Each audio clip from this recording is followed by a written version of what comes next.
Sir, Jaganmohan Reddy గారి చివరి అస్త్రాలు వ్యూహాలు ఎలా ఉంటున్నాయన్నది సర్వత్రా జరుగుతున్న ప్రశ్న. ఆయన త్వరలో ఢిల్లీ వెళ్తారంటూ పెద్ద ఎత్తున ప్రచారం. ఢిల్లీ వెళ్ళటం అంటే బీజేపీ అనేది అంత వ్యతిరేకంగా అయితే ఉండబోవట్లేదు, చంద్రబాబులా కత్తి కట్టి అనేది ఒకటి కనిపిస్తుంది కదా. రెండోది వాళ్ళు సెకండ్ ఫ్రంట్ అలా ఓపెన్ చేసే ఉంచాలి అనే అభిప్రాయంతో కూడా ఉన్నారు. వీళ్ళు ఎంత చెప్పినా కానీ వాళ్ళు కేంద్ర సంస్థలు అయితే ఒంటికాల మీద ఏం రావట్లేదు జగన్ మీదకి. ఇప్పుడు ఈడీ వస్తుంది అన్నారు, ఇంకా ఈడీ ఆ విషయంలో కూడా ఏం స్పష్టత రాలేదు. ఢిల్లీ వెళ్ళటం అనేది ఎట్లా ఉన్నా కానీ కొంచెం స్పీడప్ చేయాలి తన యాక్టివిటీని, తన పర్యటనలను, తన వ్యూహాలను. తర్వాత ముందుగా కొన్ని రక్షణలు ఏర్పాటు చేసుకోవటం, రక్షణ పెంచుకోవాలి అనే ఆలోచనలో జగన్ వచ్చినట్టుగా మనకు స్పష్టమవుతుంది. దీనికి ఒక కారణము రాష్ట్ర ప్రభుత్వం యొక్క దూకుడు పెరగడమే. ఎందుకంటే మొన్న మనం చూసాం కదా, ఈ మద్యం కుంభకోణం, లిక్కర్ ముడుపులు, లేకపోతే వాటికి సంబంధించిన పత్రాలని వాళ్ళ భారతీయ సిమెంట్స్ మీద దాడి చేశారు. అంతకుముందు సాక్షి ఎడిటర్ ఇంటి మీదకి కూడా వెళ్ళారు కదా. నిన్న కనీసం 2-3 చోట్ల ఇవన్నీ కూడా చేసి మాకు చాలా ముఖ్యమైన పత్రాలు దొరికాయి. ఏమని, ఈ మద్యం కుంభకోణం ఈ డబ్బులు అక్కడ వాడారు అని మేము ఇంతవరకు చెప్తూ వచ్చాము, దీన్ని నిరూపించే పత్రాలు మాకు కొన్ని దొరికాయని వాళ్ళకి సంబంధించిన వాళ్ళు బయట చెప్తున్నారు అధికారికంగా ఎలా ఉన్నా.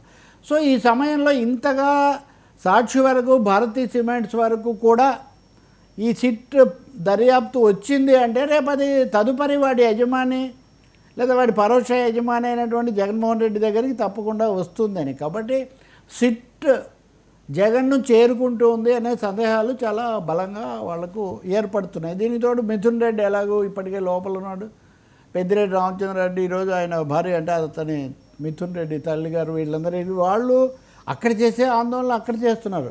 సో అన్ని వైపుల నుంచి కూడా ఒక విధంగా ఆత్మరక్షణ, రెండోది ఎదురుదాడి, ఇవన్నీ తీవ్ర స్థాయిలో పెంచాలనే నిర్ణయానికి వచ్చారు. కాబట్టి వర్స్ట్ కేస్ ఫినామినా అంటారే, జరగకూడని జరిగితే ఎలా పార్టీని కాపాడుకోవాలనే దాంతో జగన్ రేపు వాళ్ళ పార్టీ పిఎస్సి సమావేశం ఏర్పాటు చేశారు. పొలిటికల్ అఫైర్స్ కమిటీ, రాజకీయ వ్యవహారాల కమిటీ సమావేశం రేపు ఏర్పాటు చేశారు. ఈరోజు బెంగళూరు నుంచి వస్తున్నారు. అక్కడికి వచ్చి ఒకవేళ అనుకోని జరిగితే ఎలా కాపాడుకోవాలి, పార్టీని ఎలా రక్షించుకోవాలి, ఎదురుదాడి ఎలా తట్టుకోవాలనే అంశాల మీద ఆయన దృష్టి పెడతాడని, ఇందులో భాగంగా ఢిల్లీ పెద్దలతో కూడా మాట్లాడడం. ఒక పెద్ద విజయసాయి రెడ్డి తాత్కాలికంగా లేకపోవడంతో ఒక బ్రేక్ వచ్చింది. ఢిల్లీ వ్యవహారాలు ఎక్కువగా ఆయన చూస్తుండేవాడు. ఆ తర్వాత లోక్సభ నాయకుడైన మిథున్ రెడ్డి కూడా ఇప్పుడు అరెస్ట్ అయిపోయిన పరిస్థితి. కాబట్టి ఢిల్లీలో గ్యాప్ను తనే స్వయంగా ఫిలప్ చేసుకోవాలని ఆయన భావిస్తుండొచ్చు.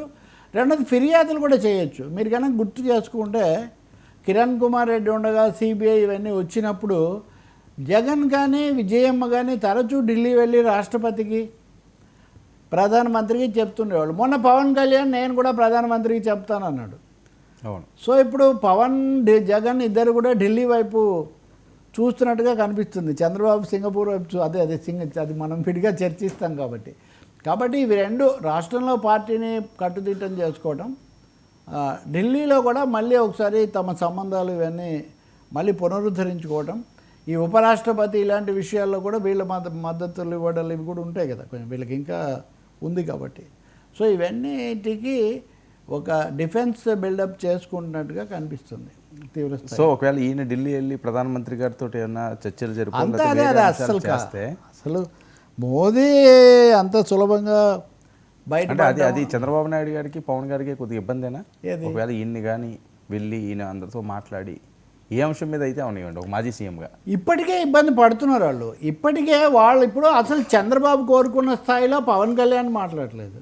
పవన్ కళ్యాణ్ మాట్లాడినంత కూడా బీజేపీ మాట్లాడలేదు. ఏ బీజేపీ నాయకుడు, కొంతమంది మన చర్చలకు వచ్చేవాళ్ళు వాళ్ళ వ్యక్తిగతమైనటువంటి భావాలను బట్టి గట్టిగా మాట్లాడడం తప్ప ఒక పార్టీగా బీజేపీ, వైసీపీ మా టార్గెట్ అని వాళ్ళు చేసుకోవడం లేదు. అది మనకు స్పష్టంగా కనిపిస్తుంది. అది అనేక రూపాల్లో దాటేయటము, అన్ని డోర్లు తలుపులు తెరిచి పెడతామన్నట్టే వాళ్ళు ఉన్నారు. కాబట్టి ఇంకా వీళ్ళ విషయానికి అంటారా, ఎటు తిరిగి మనల్ని చుట్టుముట్టి దిగ్బంధం చేస్తున్నారు. ఈరోజు కాకపోతే రేపు చేస్తారు. ఇప్పుడు ఉదాహరణకు మీరు ఈరోజు వార్త చూడండి, జగన్ మీద రాయి విసిరినటువంటి ఆ సతీష్ అనేవాడు కడపలో దొరికాడని పోలీసులు చెప్తున్నారు.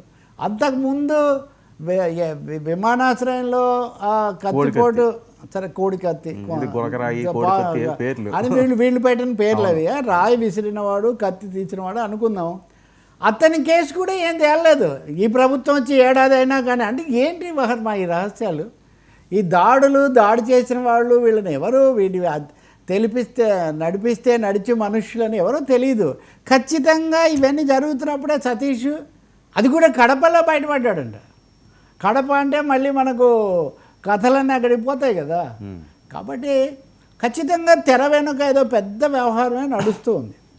Very big drama, big game behind screens అనేది ఆంధ్రప్రదేశ్లో నడుస్తుందనేది చాలా చాలా స్పష్టంగా అర్థమవుతుంది. జగన్ తన వాళ్ళను సమాయత్తం చేసుకోవడానికి అవుతున్నారు. దీనికి ఇంకో కథ కూడా ఇప్పుడు వచ్చింది. రాజకీయంగా జగన్కి ఇప్పుడు ఒక పెద్ద అడ్వాంటేజ్ వచ్చింది అని. ఏంటి అడ్వాంటేజ్ అంటే, మొన్న మనం మాట్లాడాం, పార్టీలు ఇప్పటివరకు ఇదిగో 2 సీట్లు పెరుగుతాయి, అదిగో సీట్లు పెరుగుతాయి, మిమ్మల్ని అక్కడ అకామిడేట్ చేస్తాం, ఇక్కడ అకామిడేట్ చేస్తాం, ఇలా చెప్తూ వచ్చారు కదా, అందరికీ తెలిసిన విషయమే. మొన్న సుప్రీంకోర్టు కొండ బాధ్యతలు కొట్టి అసలు అవకాశమే లేదు, మీరేం హడావుడి పడొద్దని చెప్పింది. ఇప్పుడు ప్రశ్న ఏంటి? జగన్కు పెద్ద ప్రశ్న లేదు. ఆయన 2010లో అయినా ఇప్పుడైనా నచ్చిన వాళ్ళకే టికెట్ ఇస్తాను, మీరు వచ్చేటప్పుడే మీకు టికెట్ రాదని చెప్పి నేను తీసుకుంటాను అంటాడు. కూటమి విషయానికి వస్తే ఇప్పుడు 21 సీట్లలో పోటీ చేసిన జనసేన 50 సీట్ల మీద ఫోకస్ పెడతానంట. మేము ఎప్పుడు ఇలా గొర్రెతోకలాగా ఉంటామో, మా బలం పెరుగుతుంది, మాది కేవలం 4% మాత్రమే కాదు అని విష్ణుకుమార్ రాజు అధికారిక ప్రకటనలు ఇవి. అంటే వాళ్ళు కనుక నిజంగా ఒక 60-70 సీట్లు కోరితే, ఇప్పటికే తెలుగుదేశం పార్టీలో అవకాశాలు లేని వాళ్ళు సూపర్ సీనియర్లెస్ అని కూడా ఒక వైపున ఉంటే, సో వీళ్ళందరినీ ఇప్పటి నుంచే దువ్వడము, ఇప్పటి నుంచే చేర్చుకోవడము, ఇప్పటి నుంచే వీళ్ళకి చేయడం అంటే రాజకీయ అస్త్రం మీద మనం 2 అస్త్రాలు, ఢిల్లీ అస్త్రం, పార్టీని పటిష్ట అంతర్గత అస్త్రం, మూడోది ఈ ఆశాబహులను చేరదీయటం అనే ఈ 3 కూడా 3 పాచికలు అనండి వేద్దాం, 3 పాచికలు కూడా ప్రయోగించాలని జగన్ ఆలోచిస్తున్నట్టు కనిపిస్తుంది. ఆయనకి ఎంత వ్యవధిస్తారు, ఎంత వేగంగా వేటు వేస్తారు అన్న చూడాల్సిందే. వేటు వేసినా మళ్ళీ అది కొన్ని రోజులే కదా ఉంటుంది, ఏమి శాశ్వతంగా ఏమి ఉండదు కదా. కాబట్టి ఎన్నికలు ఇంకా 4 ఏళ్ళు ఉన్నాయి, 3 ఏళ్ళన్నా కనీసం ఉన్నాయి. కాబట్టి దిస్ ఈజ్ హ్యాపెనింగ్. రాజకీయ వేడైతే మొన్న మనమే వాస్తవానికి ఆ రోజు 18 లక్షల సైన్యం అని సజ్జల అన్నటువంటి మాట, ఆ తర్వాత అది ఉత్తర అదే ఒక బజ్వర్డ్ లాగా దాని మీద జరిగింది. ఆ ప్రకటనలో కూడా చాలా ముఖ్యమైన అంటే కాన్ఫిడెన్స్ బిల్డింగ్ మెజర్స్ కూడా బలంగా తీసుకుంటున్నట్టు కనిపిస్తుంది. అమెరికా అసంతృప్తి కూడా తెలుగుదేశంలో కూటమిలో ఎందుకు మనం వెనకాడుతున్నాము అంటే కోర్టులు అవి ఉంటాయి కదా.